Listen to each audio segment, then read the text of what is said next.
And I always like to tell people that our physical health is an outer expression of an inner conflict.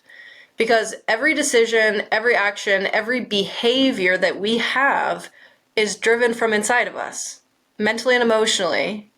That's driving all of our behaviors, and our behaviors are leading to whatever we end up with our physical health, whether that's how we eat, if we're, sitting on the couch, or if we're exercising, we're moving around.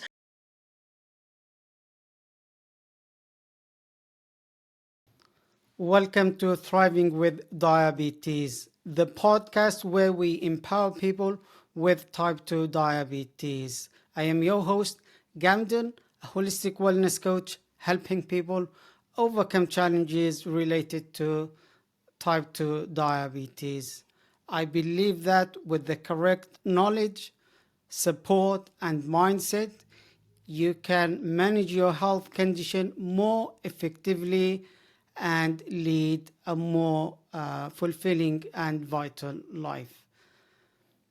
Living with diabetes is not easy, and it is important to acknowledge the difficulties you face. But remember that you have got the strength and resilience within you to rise above these challenges and thrive. In today's episode of Thriving with Diabetes, we're talking about crucial aspect of diabetes management, overcoming mental barriers. Our guest today is Whitney Prude, a clinical pharmacist and certified health coach with a mission to help people transform their health.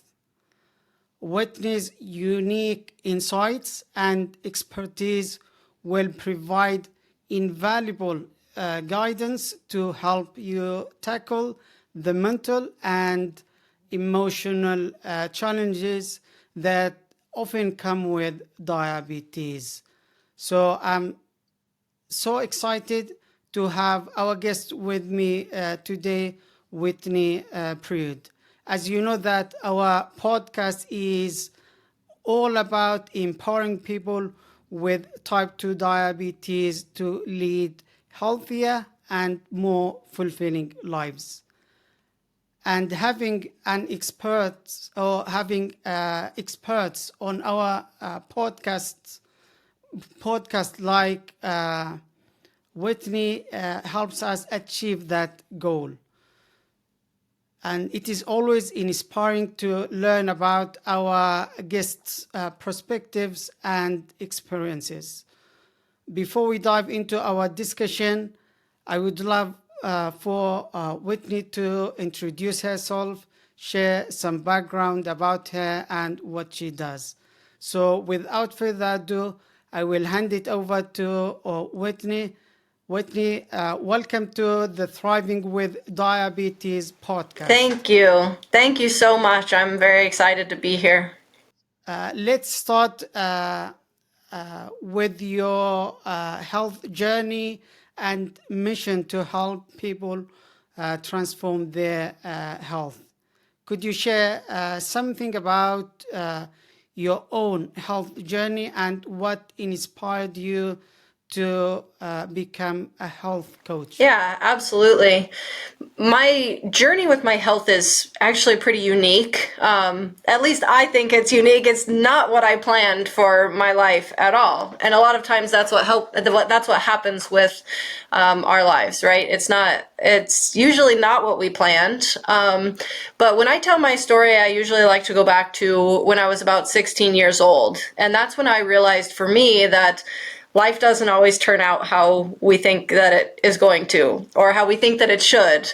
And when I was 16 years old, my parents went through a really challenging divorce. And for me, as a teenager, it was absolutely devastating.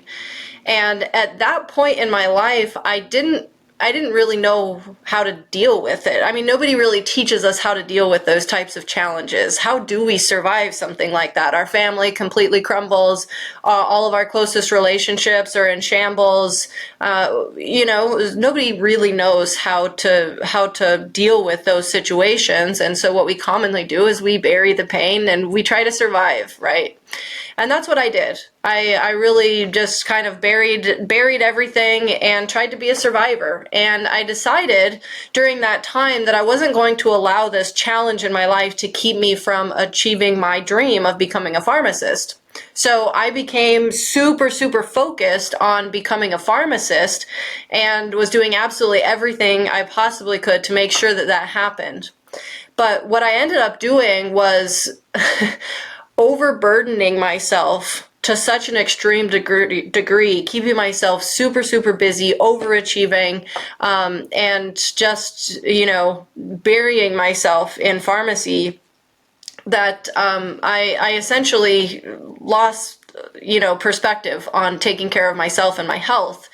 And I would have told you, at that point in my life that I was perfectly fine. Everything was good. I was healthy. I was doing really well. I was achieving my dreams.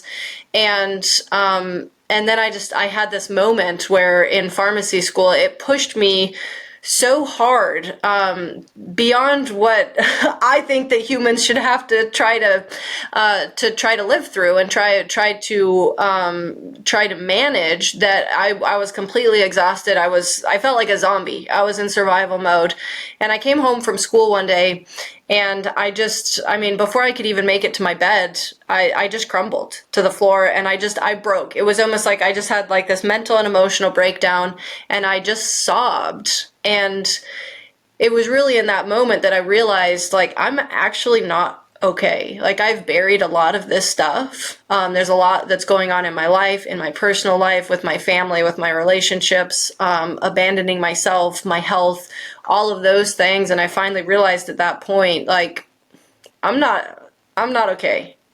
There's a lot of things here that aren't going well, that aren't aligned, and so I started to get help at that point. I went to therapy, and I read every self-help book I could get my hands on. But I spent a lot of time really trying to work through a lot of those challenges. But ultimately, the unfortunate part is that I did end up with an autoimmune disease, and a lot of times, we think that we can go on living our lives the way that we are and that everything's okay and that we've dealt with everything. And like what we'll talk about today, a lot of times we don't realize the impact that our mental and emotional health inside of us can actually have on our physical health. And unfortunately for me, I ended up with a very debilitating autoimmune disease where I can't walk very far and I can't stand for very long. So I have a handicap pass. I ride a scooter. Most places that I go, my life has been turned upside down. And it's like I can't reverse that at this point. So what I did is I decided, as I was laying in bed, I was in an incredible amount of pain and fatigue, and I decided that, my pain was really doing me no good unless I could turn it into something that was. And so I started to create a program that would essentially take people through this process that I had gone through over about 7 years of really working through my own mental and emotional health, getting myself to a really, really healthy place to try and help people to avoid the same pitfall that I went through, where, my mental and emotional health eventually made me sick. And so that's ultimately my goal now with what I do as a health and wellness coach, is I have a whole health transformation program, and we help people to change, not only to lose weight, right, but to really change their lives from the inside out so that they don't end up with the same problems that I had with my health. Brilliant. Very interesting story. So that shows how your family challenges, life challenges, health challenges led you to become a health coach to help others.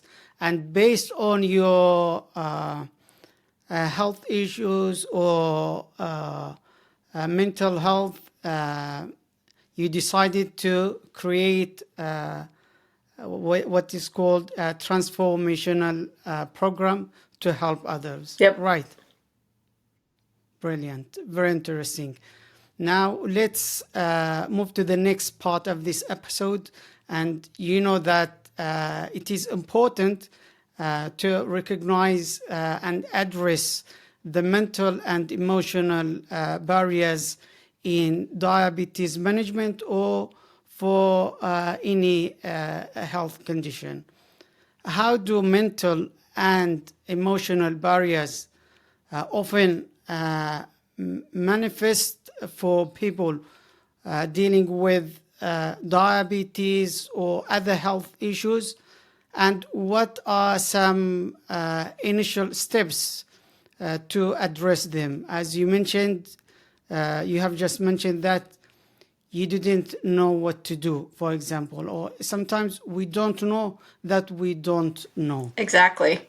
And I think that's probably one of the biggest problems, is that we don't know that we don't know. We don't know that our mental and emotional health is so significantly impacting our physical health. And I always like to tell people that our physical health is an outer expression of an inner conflict. Because every decision, every action, every behavior that we have is driven from inside of us, mentally and emotionally.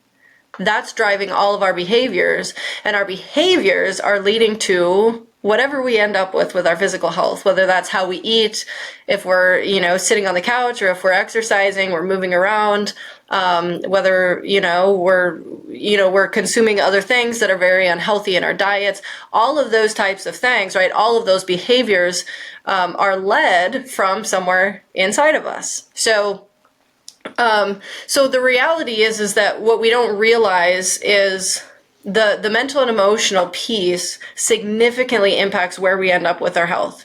And the most common thing that I see, right? So I ended up with an autoimmune disease. It's something that runs in my family. And so that's what I was more prone to. But the most common thing that we start to see is when people are struggling with things in their life, or maybe they've struggled with things in their past, maybe they had a difficult childhood, or they were bullied, or their parents didn't necessarily meet their emotional needs like they needed them to be met, or their parents went through a divorce, or they were sexually assaulted, or there's any number of challenges that we can go through in our lives. But the thing is just like I did, right? We just bury it. We say, okay, well, it's like I have to keep living, got to keep going. And so we just hold those things inside, and eventually they're going to catch up with us. If someone, for example, had a childhood where maybe they had an alcoholic parent and they didn't really have their emotional needs met, well, that person probably will develop coping mechanisms where they start to please other people, and they start to overachieve, and they start to do things to try and fill that need of being good enough, being loved, being wanted, right? So we start finding other ways, and we don't realize why we're doing it or what we're doing, but eventually we put ourselves on the back burner because we're trying to get a need met. We're trying to please everybody. We're trying to meet an expectation. We're trying to overachieve in our job so that we feel important. So there's any number of things that we might do that could cause us to put ourselves on the back burner, put our health on the back burner, and then we do other things to try and cope. Sometimes we turn to food as comfort. A lot of people will use food as like to self-soothe, right? Or you get upset, you get angry, you get sad, or you're bored, and you sit down, and this food is just what you need to get through the moment, to make you feel better. And before you know it, you've gained, 50 pounds, and you're going to the doctor, and they're like, you're pre-diabetic, or you're diabetic, and now what, right? But we don't take the steps to look backwards and say, how in the world did I get here in the first place? What has led me to getting here, right? We say, okay, I need to lose weight, so I'm going to stop eating sugar or carbohydrates, or, I'm going to restrict my calories, whatever. I'm going to start exercising. But very rarely do we look back and say, wait a second, what's the underlying reason? Like, why am I even here in the first place? What is leading me to making these choices, to making these decisions? What's causing me to function this way in my life and leading me to this physical condition. Brilliant, brilliant, very interesting. And that shows us the importance of becoming aware of the mental and emotional barriers. So this is like the first step we should take. If you cannot like figure things by ourselves, so it's better to look for help or support from someone Absolutely. else. And brilliant. And this will lead us to the next question, which is about the connection between mind and body. Can you explain how the mind and body are interconnected when it comes to diabetes management or overall health, and why understanding this connection is fundamental? Yeah, so the connection between mind and body, kind of like I said, like our mind and our emotions drive all of our actions. Everything within our body is interconnected. So there's no aspect of like if we say, oh, I'm going to focus on my food, I'm going to focus on my exercise so I can improve my diabetes. You might be able to do that for a short time, but the mental and emotional aspect is always going to bring you back to where you were and to where you are. And something that I find incredibly fascinating, and part of the reason why I've really started focusing on this element of like the mind-body connection is a study that was done several years ago called the ACEs study. Are you familiar with the ACEs trial at all? So it's a trial. It's about adverse childhood experiences, and basically what they did is they took 17,000 average Americans and they had them fill out this survey. And within the survey, they had them mark off whether or not they had experienced one or many of the 9 most common adverse experiences that children go through within their childhood, right? And what they found is that for every adverse experience that they went through in their childhood, it directly correlated to their physical health outcomes later on in life. Now, that was the first study, and there have been over 1,500 studies that have been done, and these are peer-reviewed research studies that have been done that further illustrate this point and further prove the fact that our minds and the things that we go through, the trauma that we go through, the challenges that we go through directly impact our physical health. And it doesn't matter how hard we try to hide them. It doesn't matter how much we say the past is in the past, I'm going to leave the past in the past. It lives inside of us.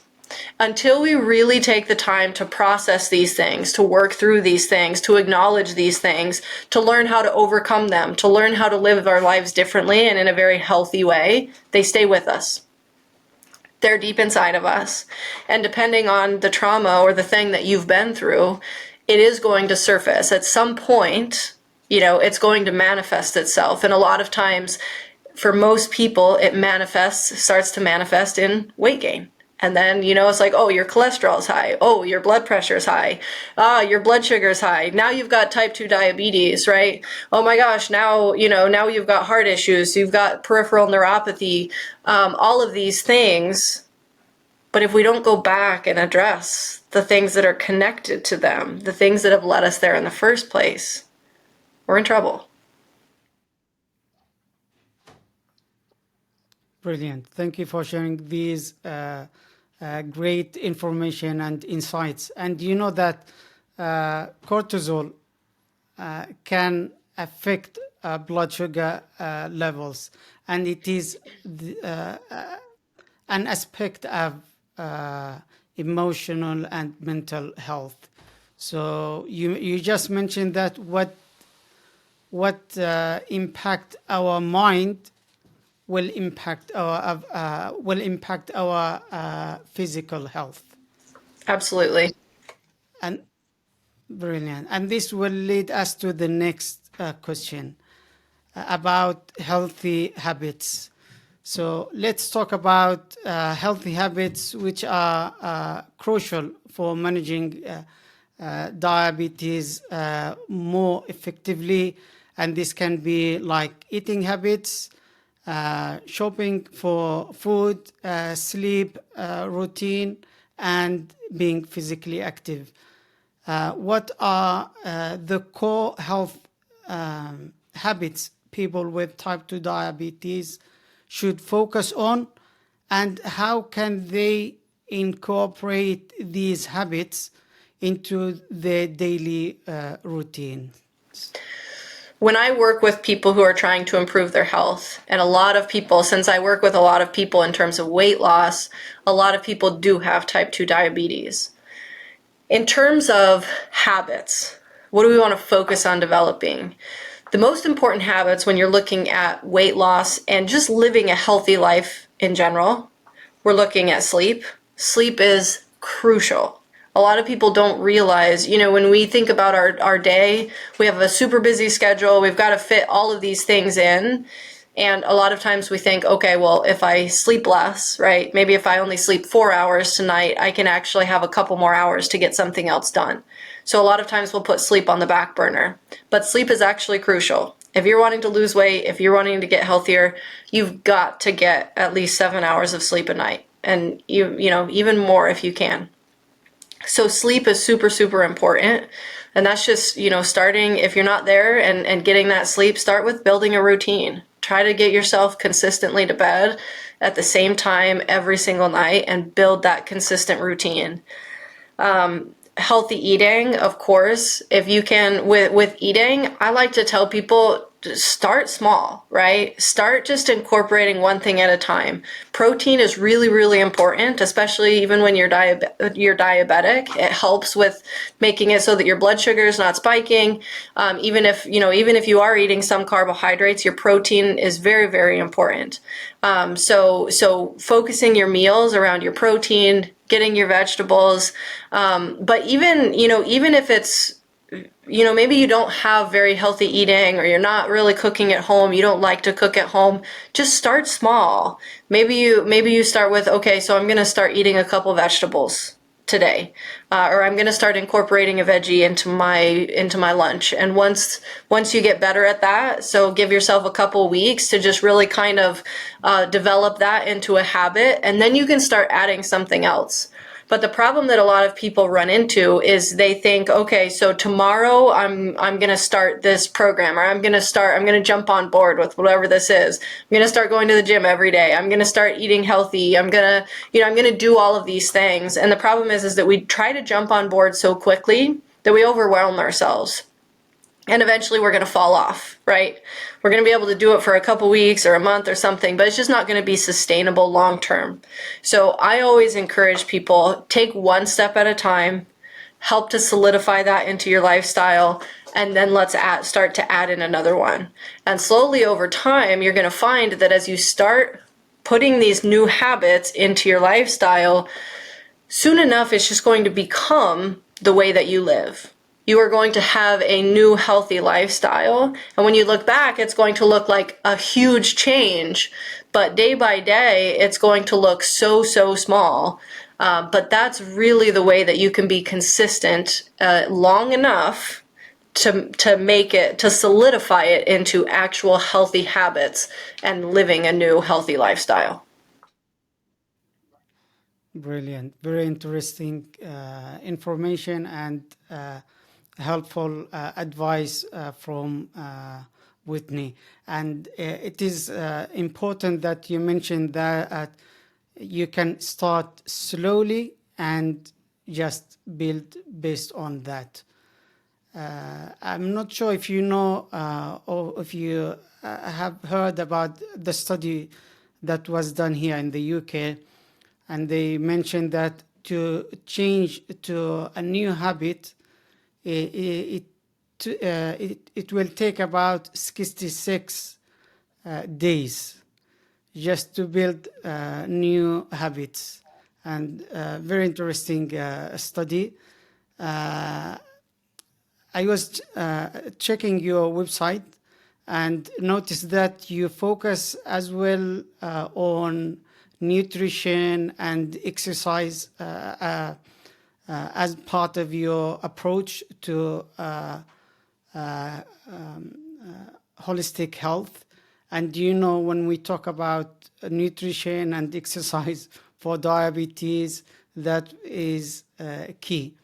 So could you share insights about nutrition and exercise strategies that are helpful for people with type 2 diabetes? Yeah, absolutely. So I'll start with exercise just because I haven't really touched on exercise yet. With exercise, again, I always say start small. Start where you are. Don't try to overwhelm yourself. The most important thing is that you get moving. So get moving throughout the day. If you're going to the grocery store, park further away so that you're walking further. Take the stairs instead of taking the elevator. Stand up or do something while you're watching TV. Walk around while you're talking on the phone. Stand while you're at your desk, while you're at work. All of these things that you can start to incorporate in your life, these things help. And this type of movement actually does count into improving your health. So that's the very first step, right? Instead of, it's like even before you start focusing on structured designated exercise, get moving. Get moving during different parts of your day. So that's the first part. And then when you're thinking about like structured exercise, start small, start where you are. So if that means you start going out and you walk for 5 minutes a day, then go walk for 5 minutes a day. That's a win, right? That's a small win. I always have my clients celebrating every single day. We're celebrating a small win. If you go out for a 5-minute walk, that's a win. If, the next day you go out for a 10-minute walk, it's another win, right? That's progress. It's moving in the right direction, and just getting moving is the first step. So you don't have to do all of this very rigorous, it's like get a personal trainer and go to the gym and do these rigorous exercises right off the bat. I had a client who she was diabetic. She had her A1C was a 9.5, and within my program, she just started walking. She would take her dog out and she would walk. She started walking and increased her walks to where she was walking about an hour a day. And we weren't even focusing on nutrition. She was just exercising. That's what she could fit into her day. And she decreased her A1C from 9.5 down to 5.9. Now, that was significant, right? And she was just focusing on walking. So exercise can be huge. We just have to get started in a way that then you can stick with it, right? You can keep yourself motivated and moving forward, that it's not so overwhelming that you're like, I can't do this anymore. This is too much. So don't get stuck. I always tell people, don't get stuck in this idea that exercise has to be a certain way. Get moving. Any way that you get moving is going to be helpful for diabetes. Brilliant. Is there anything about nutrition Absolutely. as part of your Yeah, so program? with nutrition, the way that I like to approach nutrition is that I always say that nothing is off limits. And a lot of times when we say that something is off limits, or we say something is completely restricted, like say we completely restricted sweets, we just crave them, right? If we can't have them, we want them.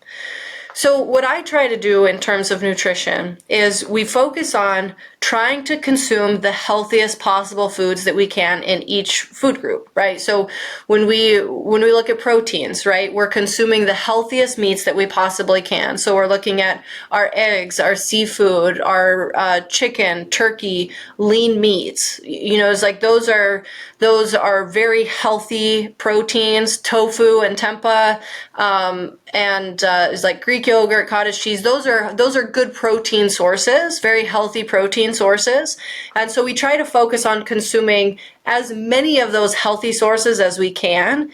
And then occasionally, maybe you go somewhere and all there is to eat is a fried chicken leg or something.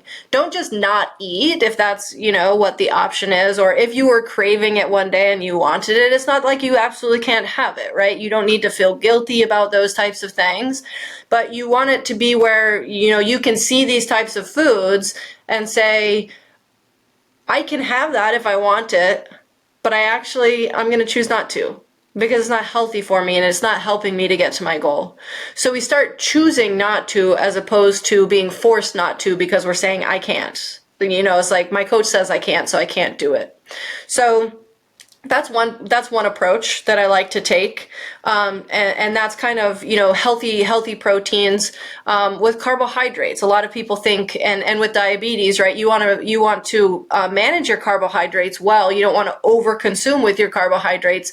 But carbohydrates are still an important part of our diet. That's our body's number one energy source.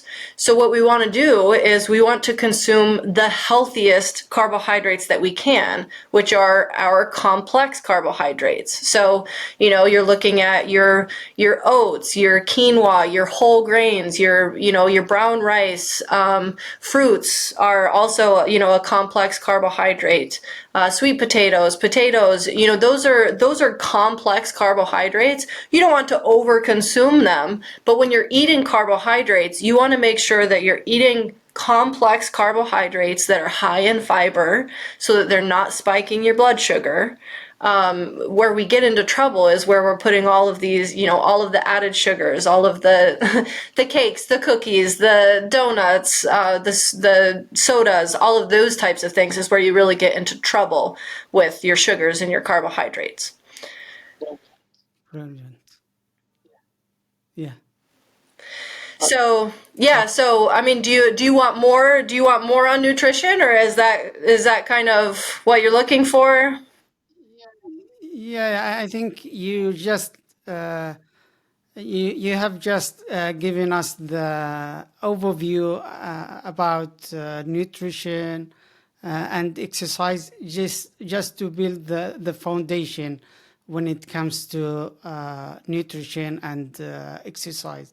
It's very important. Just you mentioned, if even a simple exercise such as walking can help. Being mindful when it comes to eating can help. So we should just take actions in order to achieve healthy eating habits or healthy lifestyle choices. And you just previously mentioned about sustainability when it comes to healthy living. And this will take us to the next part of this helpful discussion, which is how to create sustainable habits. As mentioned, building habits sometimes can be difficult.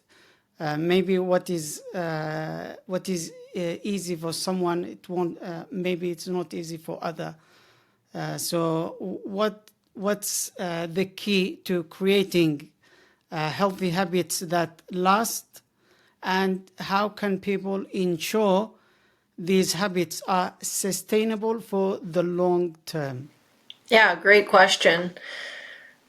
One of the things that I like to bring into the process of building healthy habits is remembering that this is not a pass-fail process. A lot of people think, it's like I started this habit. So let's say they wanted to kick sugar out of their diet, right? So they're like, okay, I'm not going to eat any sugar.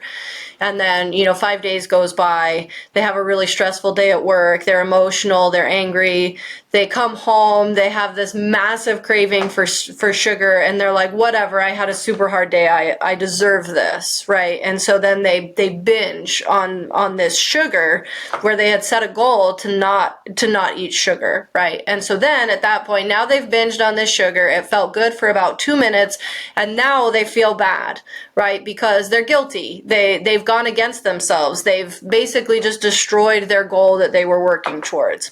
And a lot of times at that point, people throw their hands up in the air and say, well, like I already fell off, so I might as well just eat more. Or, it's like, might as well just give up. So we have a lot of times we develop this mentality of like, this is a pass-fail process. It's like you either do it or you don't do it. And that's not really a good mentality for being successful long term. what I like to give people guidance on in terms of this process is it's more like an experiment, right? You start trying to incorporate something into your life, and you pick one or two healthy habits to work on first, and you start working on those. Maybe if you're trying to lose weight, maybe you're trying to restrict your calories a little bit, so maybe we start working on that first. But just because you go over one day or you go over 2 days, that doesn't mean that you failed, right? This is all a learning process. And when we approach it more of like a learning process or an experiment, we're trying to put things in place. And if it doesn't really work, then we need to start looking at like, why isn't it working? Are there other mental and emotional things that are standing in your way that we need to look at and try to work through and overcome that are like causing you to maybe binge on your sugar or go against your goal? Or are there other things that we might want to address? But ultimately, we want to look at it as, okay, so we set a goal. This is what we were working on. We tried. These are the things that got in the way. So how can we change this and alter this a little bit, change this process a little bit, or change the goal a little bit to help to set this person up for success? And then we try again, and we see if that's going to be something that will work for them. And then we'll evaluate after they try that for a certain amount of time, right? So it's not a pass-fail process. It's a learning and a growing process. And just because you mess up one day doesn't mean you're toast. Doesn't mean it's over. The most progress and the most results that you're going to get are by just continuing to try, right? You're always going to fall off. You're a human being. You're not going to be perfect. There's no way you're going to be perfect. So getting rid of that perfectionist mindset and allowing yourself to be human, but realizing that over the long term, if you're consistently trying to make healthier choices every single day, you are going to make progress. That's the reality. So if you never stop trying and you're constantly looking at this like, okay, so that didn't work great for me. Maybe I'm exercising in the morning. And it's like, I can't get myself out of bed. Then we need to readjust, right? It doesn't mean that you failed. It means that we need to try and find something else that we can work into your day that's going to help set you up for success and make you more successful in achieving your goal and eventually developing it into a habit. If it takes 66 days, you're not going to do anything perfect for 66 days. Brilliant. Yes. Very interesting. Just to emphasize this point, regardless of success or failure, we have to keep trying, even if we fail multiple times. So we have to try. Just to share how I stopped sugar. It took me about 1 year to stop sugar or processed sugar. So I did it like first reduced the amount from 3 spoons to 2. And that took me about, I think, 3 or 6 months. Then after that, for the next 3 months, I reduced it to 1. Then from 1 to half. Then from half to nothing. So you can take it, this is just one thing. Just you can take it slowly. And even if you, as you mentioned, you might eat something that is not healthy, or that you eat something has refined carbohydrates or high in sugar, but that is not the end, and we have to try. So sometimes we will fail, but we have to or keep trying. This is how we build habits. Yes, absolutely. And I like to tell people there in my program, there's no such thing as failure unless you completely give up and stop trying. If you're still trying, yes, and we're trying again the next day and we're still trying to figure something out, you can't fail. Not possible. Just keep moving forward. Can I say you fail when you stop? Right. If you never give up and you just continually keep trying and you add in little things and you keep trying to work in, even if it takes you 6 months to implement a new habit. That habit matters, and it has an impact on your health. So keep going. Keep going. Add one more in, and it doesn't matter. You are going to fall off. That's the reality, because you're human, right? We're all human. We're all going to screw up. That's just how it is. So give yourself some grace. Be understanding of that fact that you're gonna mess up sometimes, and it's okay. You just keep going the next day, and you keep trying. Don't let yourself fail. That's essentially just quitting. Just don't quit. You can't fail. Brilliant, brilliant. Thank you for sharing this great information. And do you have any additional tips or strategies before we move to the next part? I think we are nearly finishing. Anything you missed, maybe you wanted to share? Yeah, one thing that I like to share with individuals, and the reason that I've kind of developed this is because of how many people I've met with and how many people I've helped through their health journey.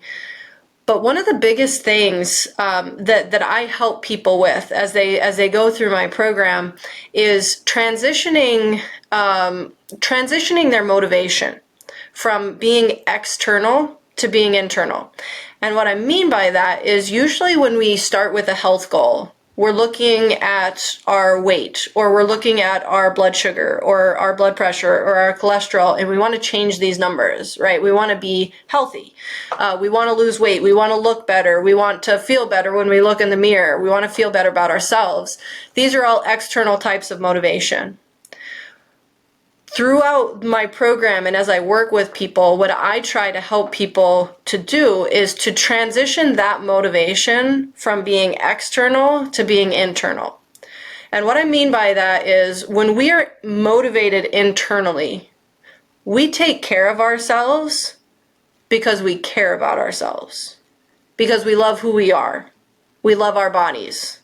We feel that we deserve to be healthy, and we deserve to take that time to take care of ourselves because we matter and we're important and we can show up for ourselves. So when we can transition our motivation from being external from like, I want to lose weight, I want to look better in the mirror, to I want to make healthy choices today because I really care about myself and I care about my body and I deserve to be healthy. It makes a significant impact in helping you to be able to sustain this long term. It's no longer, your results are no longer based on a number on the scale. You do it just because you deserve it and because you love yourself. You care about yourself. Brilliant. Very interesting. Thank you for sharing that.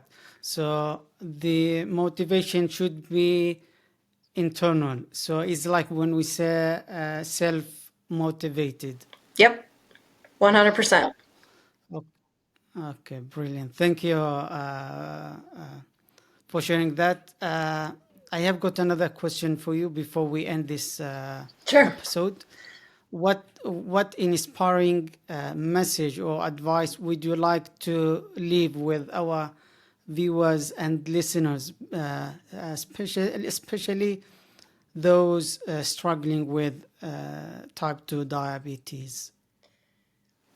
I want your listeners to know that it's possible to reach their goals, that they can do it.